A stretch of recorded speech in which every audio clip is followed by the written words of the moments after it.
Godspeed to the city streets.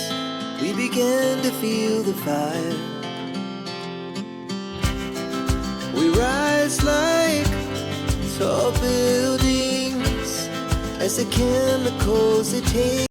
अस्सलाम वालेकुम everyone, welcome and welcome back to my channel design by Mezbeen. So आज के इस video में मैं आप लोगों के साथ शेयर करने जा रही हूँ ये बहुत ही प्यारी सी कुर्ती की डिज़ाइनिंग। इस कुर्ती में मैंने कुछ स्पेशल किया है। अगर आपकी कुर्ती सिंपल है, फैब्रिक सिंपल है, तो उसमें आप इस तरीके से बीड्स लगा के इसको इन्हेंस कर सकते हैं। तो वीडियो को लास्ट तक देखिएगा। मैं बताऊँगी कुर्ती की स्टिचिंग कैसे करनी है, कटिंग कैसे करनी है, और इस कुर्ती के लिए हमने किस तरीके से बीड्स को यूज़ किया है और इस कुर्ती में 4 चांद लगाए हैं। तो वीडियो को लास्ट तक देखना। Without any further let's get into the video.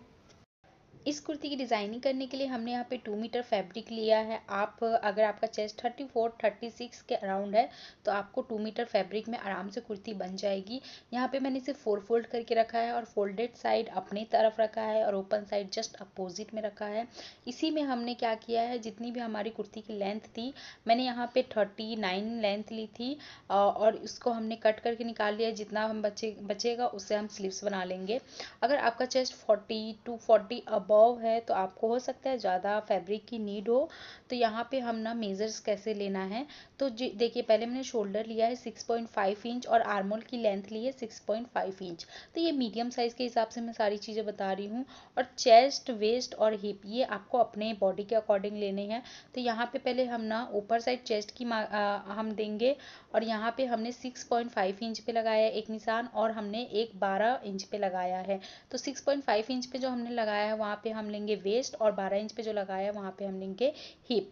तो यहाँ पे हमने क्या करना है, इसके बाद अब चेस्ट की मार्किंग करने के लिए फॉर एग्जांपल अगर आपका चेस्ट 40 है तो 40 को 4 से डिवाइड कीजिए तो आपका 10 हो जाएगा और उसमें हमने 1.5 या 2 इंच मार्जिन रखना है। तो यहाँ पे मेरा चेस्ट है 34 इंच, उसको मैंने डिवाइड किया 4 से और उसमें हमने 1.5 इंच मार्जिन रख दिया। फिर हमने वेस्ट की मार्किंग की सेम और फिर हमने हिप की मार्किंग की। इस तरीके से आप बिगिनर है तो बहुत ही आसानी से कुर्ती की कटिंग कर सकते हैं। मैंने प्रीवियस वीडियोस में भी बताए हैं। चेस्ट, वेस्ट और हिप की मार्किंग करने के बाद आर्मोल की गोलाई देंगे। तो कॉर्नर साइड से हमने इंची टेप को रखा और वहाँ से हमने 1 इंच के ऊपर निशान लगाया और फिर हमने आधा इंच और गहरा करके एक निशान लगाया। उसको हमने निशान के अकॉर्डिंग मिलाते हुए गोलाई देनी है। एक अंदर की साइड गोलाई आएगी गहराई में और एक ऊपर की साइड। फिलहाल हम ऊपर वाली लाइन की कटिंग कर लेंगे पूरी कुर्ती की और इसके बाद हम अंदर से एक कुर्ती निकाल देंगे एक पार्ट को, वो हमारा बैक पार्ट हो जाएगा। और फिर हमने जो आधे इंच गहराई पे हमने निशान लगाया था फिर उसकी कटिंग करेंगे तो वो हमारा फ्रंट पार्ट हो जाएगा। तो इस तरीके से मैंने कुर्ती काटने के तरीके बहुत ही सारी वीडियोस में बताए हैं। तो इसी चैनल पे मेरे जाके आप चेकआउट कर सकते हैं। बहुत ही ईजी तरीका होता है। अगर आप बिगनर है तो आप डेफिनेटली ट्राई कर सकते हैं, आपको एकदम ईजी लगेगा कुर्ती बनाना। आप स्लीव्स की कटिंग करते हैं तो इसके लिए हमने 4 फोल्ड करके रखा है जैसे हमने कुर्ती को रखा था। फोल्डेड साइड अपने तरफ रखना है, ओपन साइड जस्ट अपोजिट। अब यहाँ पे आपको क्या करना है, जितना आपको तैयार गोलाई करना है, यहाँ पे मैं बेल स्लीव्स बना रही हूँ तो आपको 7.5 इंच रखना होता है बेल स्लीव्स में। तो फ्रंट का हमने 7.5 इंच लिया है और ऊपर से हमें तैयार आर्मल चाहिए 8.5 इंच, तो उसका निशान लगाया। अब उसके बाद हमने यहाँ पे जितना हमें रेडी चाहिए था वो लगाने के बाद 1.5 इंच का ऊपर नीचे दोनों मार्जिन लेना है, 1.5 इंच नीचे 1.5 इंच ऊपर। तो यहाँ पे मैंने गलती से पहले निशान लगा दिया था जो गलत था। तो आपने 1.5 इंच का मार्जिन जो निशान लगाया है ना, तो बाहर वाले निशान को बाहर वाले नीचे वाले निशान से मिलाना है। मतलब कि हमने जो 1.5 इंच का मार्जिन रखा है बाहर वाली लाइन को नीचे वाले बाहर वाली लाइन से मिलाना है। आई होप आप लोग को क्लियर हो। और अंदर वाली जो हमने मेन फिटिंग की निशान लगाई है, ऊपर वाली फिटिंग की निशान को नीचे वाली फिटिंग से मिला लेना है। और यहाँ पे हमें गोलाई दे देना है। यहाँ पे मैंने 3 इंच डाउन किया था और फिर हमने उस हिसाब से यहाँ पे आर्मल की गोलाई दे दी है। और अब इंची टेप से मेज़र करेंगे, हमें 8.5 इंच रखना है। तो यहाँ पे हमने निशान लगा लिया है। अब नीचे हमने 7.5 इंच लगाया था, हमें 7.5 इंच रखना है क्योंकि हम बेल स्लीव्स बना रहे हैं। तो उससे हमने इस निशान को मिला देना है। बिल्कुल इस तरीके से आपको करना है। बाहर वाली लाइन को बाहर वाली लाइन से मिलाना है और अंदर वाली लाइन को अंदर वाली लाइन से। बेल स्लीव्स में थोड़े से कर्व दिए जाते हैं, वीडियो में मैं आगे बताऊंगी, इसलिए वीडियो को लास्ट तक देखना, आप बिल्कुल भी स्किप मत करना। यहाँ पे हम स्लीव्स की कटिंग नॉर्मली कर लेंगे और बेल स्लीव्स का शेप कैसे देना है उसके लिए मैं आगे आपको बताऊंगी, क्लियर करूंगी। तो यहाँ पे आपको ना इस तरीके से स्लीव्स का निशान लगा लेना है। अब हम इसकी कटिंग कर लेंगे। तो मार्जिन हमने दिया था बाहर वाली वाली लाइन से वहाँ से हमें स्लीव्स कट करना है। और इस तरीके से हमने आधा इंच गहराई कर दिया है स्लीव्स पे। तो अब हम स्लीव की कटिंग कर लेंगे। तो यहाँ पे मैंने स्लीव्स की कटिंग कर ली है और ऊपर वाले 2 पार्ट को, मतलब 2 फैब्रिक है ना, हमारा 4 फोल्ड है, तो ऊपर से 2 फैब्रिक को उठा के और इसको हमने आधा इंच की गहराई पे कट कर लेना है। तो ये हमारी स्लीव्स की मुकम्मल कटिंग हो चुकी है। और इसमें बेल स्लीव का शेप कैसे देंगे, इसके लिए आपको वीडियो में आगे बने रहना है, बिल्कुल भी स्किप मत करना।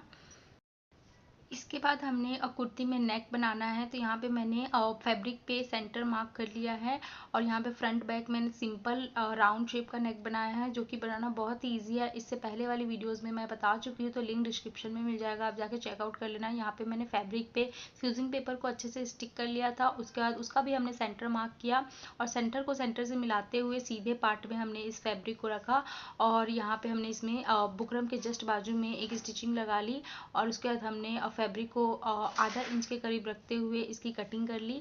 उसके बाद हम इसे फ्लिप करेंगे। तो यहाँ पे मेरे पास फैब्रिक कम था, इसलिए मैं रेड कलर का फैब्रिक यूज़ कर रही हूँ, क्योंकि ये इवेंचुअली छुप जाएगा, पीछे साइड चला जाएगा, तो कोई दिक्कत नहीं होगा। यहाँ पे छोटे छोटे कट्स लगाने हैं, बट मेक श्योर कि आपका थ्रेड ना कटे जिस पे हमने स्टिचिंग लगाई है। यहाँ पे हमने स्टिचिंग लगा के इसमें कट्स लगा दिए हैं। अब हम इसे फ्लिप कर लेंगे। तो यहाँ पे मैं यही बताने की कोशिश कर रही हूँ कि आपको धागे को बिल्कुल भी कट नहीं करना है, अदरवाइज़ आपको बहुत ज़्यादा प्रॉब्लम हो सकती है। यहाँ पे मैंने बैक और फ्रंट दोनों पार्ट को कंप्लीट कर लिया है, नेक की डिज़ाइनिंग कर ली है, हमने सिंपल राउंड नेक रखा है। अब हम शोल्डर अटैच करना बताएंगे। शोल्डर अटैच करने का सबसे फिनिशिंग तरीका है ये। तो आपने अंदर वाली साइड, मतलब सीधी साइड को दोनों पार्ट के अंदर रखना है। सीधी साइड दोनों पार्ट का अंदर होना चाहिए और एक पार्ट के हमने नेक को स्ट्रेट रखना है और एक साइड को फोल्ड करना है, जैसा आप वीडियो में देख रहे हैं बिल्कुल वैसा ही। और इसके बाद हमने एक दूसरे पे रखना है इसको और यहाँ पे सिलाई लगानी है। तो यहाँ पे हमने एक स्टिचिंग लगा लेनी है। अब इसके बाद आपको क्या करना है, इस तरीके से आपको वापस स्टिचिंग लगाना है। जिस पार्ट को हमने सीधा रखा था बुकरम को, उसको अब ओवरलैप करना है, मतलब ऊपर वाले पार्ट पे उल्टा करके रखना है, जैसा आप वीडियो में देख रहे हैं। और फिर हम एक और स्टिचिंग लगा के पक्का कर लेंगे। इस तरीके से आप शोल्डर अटैच करते हैं तो आपकी शोल्डर बहुत ही ज़्यादा फिनिशिंग से बन के आती है। यहाँ पे हमने स्टिचिंग लगा ली है। अब इसको हम फ्लिप करना बताएंगे। ये देखिए, इस तरीके से आप इसे ओपन करेंगे तो आपका जो स्टिचिंग वाला फैब्रिक जितना हमने पकड़ा था आधा इंच, वो अंदर की साइड छुप जाता है और आपका शोल्डर बहुत ही ज़्यादा फिनिशिंग से तैयार होता है। तो हमेशा आप इसी तरीके से शोल्डर अटैच कीजिए। और इसके बाद हमने नेक में किनारे में एक स्टिचिंग लगा लेनी है, बैक और फ्रंट दोनों पार्ट में। तो इस तरीके से शोल्डर अटैच करना मैं बहुत बार बता चुकी हूँ। यहाँ पे अब हम कुर्ती की फिटिंग दे देंगे। दोनों साइड से हमने 1.5 इंच का मार्जिन रखा था चेस्ट, वेस्ट और हिप पे। तो हम 1.5 इंच इंची टेप से नाप लेंगे दोनों साइड से और निशान लगा लेंगे और उसकी हमने फिटिंग देनी है। और नीचे जो हमारा स्टिचिंग है उसको भी हम लगा लेंगे, फ्रंट और बैक दोनों साइड में आधा आधा इंच कपड़ा हम फोल्ड करते हुए। तो ये देखिए, मैंने स्टिचिंग लगा ली है, फिटिंग भी दे दी है और साइड की स्टिचिंग भी मुकम्मल कर ली है। अब इसके आगे का जो प्रोसेस है वो मैं बताने वाली हूँ। अब इस कुर्ती में हम थोड़ा सा नीचे बीड्स लगाएंगे, जिससे कुर्ती बहुत ज़्यादा इन्हेंस हो जाएगी। तो इससे पहले मैं स्लीव्स की भी स्टिचिंग बता देती हूँ। यहाँ पे हमें स्लीव्स जितना भी चाहिए उसके हिसाब से हमने 8.5 इंच आर्मोल की गोलाई की निशान लगा ली है। अब आपको आगे की चौड़ाई हम रखेंगे 7.5 इंच, क्योंकि ये बेल स्लीव्स है तो इसकी चौड़ाई थोड़ी सी ज़्यादा होती है। और इसके बाद हमने क्या करना है, स्लीव्स के एकदम सेंटर में इंची टेप को रखना है और उसके बाद हमने वहाँ पे 7 या 6.5 इंच रखना है। इस तरीके से हम नीचे वाले निशान को बीच वाले निशान से मिलाते हुए और ऊपर आर्मोल की गोलाई में हम मैच करेंगे। तो ये थोड़ा सा कर्व शेप आ जाएगा और इससे स्लीव्स बहुत ही ज़्यादा सुंदर लगता है और इसे बेल स्लीव्स बोलते हैं। इस तरीके से बहुत ही अच्छा लुक आता है। तो सेंटर में मैंने 7 इंच लिया था, सामने हमने 7.5 लिया था और आर्मोल की गोलाई 8.5 इंच ली थी और तीनों निशान को हमने मिला दिया हल्का सा कर्व शेप देते हुए। तो आई होप आप लोग को क्लियर होगा। अब उसी निशान पे हमने इस तरीके से स्टिचिंग लगा लेनी है और स्लीव्स को भी हमने कुर्ती में अटैच कर देना है। तो इस तरीके से हमारी पूरी कुर्ती की डिज़ाइनिंग कंप्लीट हो जाएगी। इसके बाद हम इसमें बीड्स लगाएंगे, जिसको मैं लगाना बताऊंगी। तो यहाँ पे दोनों स्लीव्स की हमने स्टिचिंग कर ली है मुकम्मल तौर पे। अब हम इसे अटैच कर देंगे कुर्ती के साथ। तो दोनों साइड हमने स्लीव्स को रखते हुए अच्छे से अटैच कर लेना है। यहाँ पे हमने कुर्ती में स्लीव्स लगा ली है। अब कुर्ती के दामन यानी कि नीचे की जो विड्थ होती है उसमें हम डिज़ाइनिंग करेंगे। तो यहाँ पे 1.5 इंच के दूरी पे हमने एक एक निशान लगा ली है। आप चाहे तो 2 इंच का गैप रख सकते हैं या 1 इंच का भी गैप रख सकते हैं अपने अकॉर्डिंग। यहाँ पे मैंने 1.5 इंच का गैप रखा है और इसके बाद हम इसमें बीड्स अटैच करेंगे। तो यहाँ पे मैंने बहुत सारे बीड्स लिए हैं। मैंने यहाँ पे एक ड्रॉप बीड्स लिया है, जिसे टीयर बीड्स भी बोलते हैं। टियर बीट्स बोलते हैं। ये आपको लेस वाली मार्केट में या शॉप में आराम से मिल जाएगा। यहाँ पे मैंने एक स्मॉल साइज़ की राउंड बीड ली है और एक मीडियम साइज़ की ली है और एक टियर बीट्स लिया है। तो ये 3 आपको लगेगा। तो अब मैं आपको बताती हूँ आपको डिज़ाइनिंग कैसे करनी है। तो सिंपली आपको ना एक सुई में डबल करके धागा को डाल लेना है, थ्रेड। यहाँ पे गोल्डन कलर का हमारा बीट्स है तो मैंने गोल्डन कलर का थ्रेड डाला है ताकि वो बिल्कुल भी विजिबल ना हो। तो आप भी मेक श्योर करना कि जिस कलर का आपका मोती या बीट्स है उसी कलर का आप थ्रेड ले। अब यहाँ पे मैंने डबल करके सुई में डाल लिया है धागे को। अब हम क्या करेंगे, स्मॉल बीट्स जो हमारा है एकदम छोटे साइज का बीट्स, उसको हम डालेंगे 7। तो 7 बीट्स डालने के बाद हम यहाँ पे डालेंगे एक बड़ा बीट्स जो कि थोड़ा मीडियम है, और उसके बाद हम डालेंगे एक ड्रॉप बीट यानी कि टियर बीट्स, वो डालेंगे एक। उसके बाद हम फिर एक मीडियम बीट्स डालेंगे और उसको रिवर्स करेंगे। ऊपर वाला जो लास्ट बीट रहेगा उसी में सुई को उल्टा साइड डालते हुए और वापस हमें रिवर्स करना है और उसमें यहाँ पे हमने नोट लगा देना है। तो हम वापस से स्टार्टिंग पॉइंट पे आ जाएंगे जहाँ से हमने स्टार्ट किया डालना। इसी तरीके से आपको सारे बीट्स डाल लेने हैं। तो सेकंड वाला फिर मैं करके बताती हूँ। पहले मैंने 7 डाले हैं छोटे वाले बीट्स, फिर मैंने एक मीडियम साइज के बीट डाले हैं, फिर मैंने टियर बीट डाला है यानी कि ड्रॉप बीट। उसके बाद हमने एक मीडियम साइज का फिर डाला है राउंड वाला बीट्स।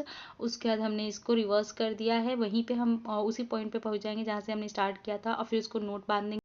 अच्छे से आपको गिठान लगा देनी है ताकि वो बिल्कुल भी खुले ना। यहाँ पे हमने स्लीव्स में भी इसी तरीके से लगा दिए हैं बीट्स को, और हमने कुर्ती के सिर्फ फ्रंट साइड में नीचे में हमने लगाया है। इस तरीके से बीट्स लगाने से ना आपकी कुर्ती बहुत ही ज़्यादा इन्हेंस हो जाती है, खूबसूरत हो जाती है। आपकी कुर्ती में चार चांद लग जाती है। वीडियो पसंद आए तो वीडियो को लाइक करना, चैनल को सब्सक्राइब करना, बेल